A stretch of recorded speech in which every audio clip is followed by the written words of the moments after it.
Investigations can go on for months together, sometimes a year and more. So obviously there are a lot of questions that would subsequently get answered. Can we take to the next level now?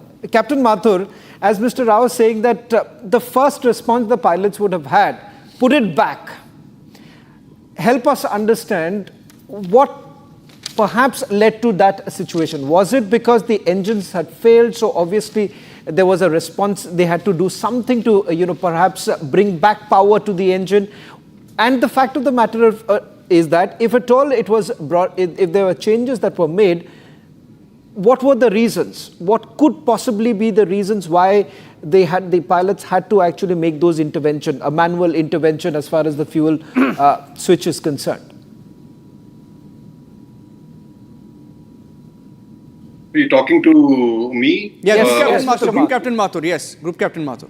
So see, one thing that I want to tell you is that first thing that I would like to very strongly say is that it is very easy to blame the pilots for something when they are not even there to, defend themselves. So before we go and start thinking that pilots were responsible for this action, I think we need to be very clear before we make these kind of statements. Initially, I remember seeing somebody, a captain in white skin, trying to first blame the pilots for not having selected flaps. Then he tried to blame the pilots for something else. And today we are hearing pilots' mental health being discussed as if that becomes the primary cause. When we are deciding something like accident investigation of this magnitude with so many lives are at stake, very light statements which are coming out just indicate that there are multiple forces at play which are trying to guide the investigation in a certain direction. That's what I feel. Second aspect is when you are discussing design of an aircraft like this, a very advanced aircraft, at the design stage, as a test pilot, I can tell you that the aircraft is designed in such a way that there is no possibility of what we call making the aircraft idiot-proof.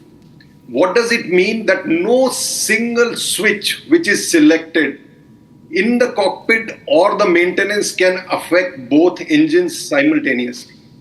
Here in this case, we find both the engines have been starved of fuel, as what we can make out with the fuel shut-off valve being put off. Now the fuel shut-off valve, there is a physical movement of the fuel shut-off valve, and in a complicated aircraft like this, ultimately it is the electrical signal which is going to the shut-off valve. Is the shut-off valve being switched off physically in the cockpit, or it is that the electrical signal has gone to the fuel shut-off valve to switch them off?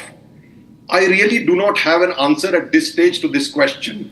But the surprise element which is very evident in the crosstalk between the two pilots, it means that they are themselves surprised and none of them have actually touched the switches. One is asking the question, other is feigning complete surprise, because when they make that call is the time when the pilot feels the thrust reducing.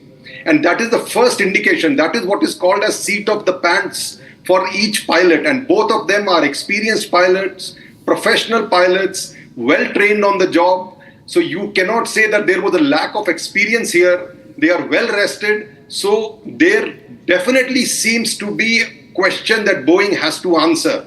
And that is why I say there are big game players at play at this stage who are trying to twist and turn these statements in a particular direction which may not be good for the company. Wow. Okay. I see that a lot of. I have to just sorry. I'm tempted to come in here.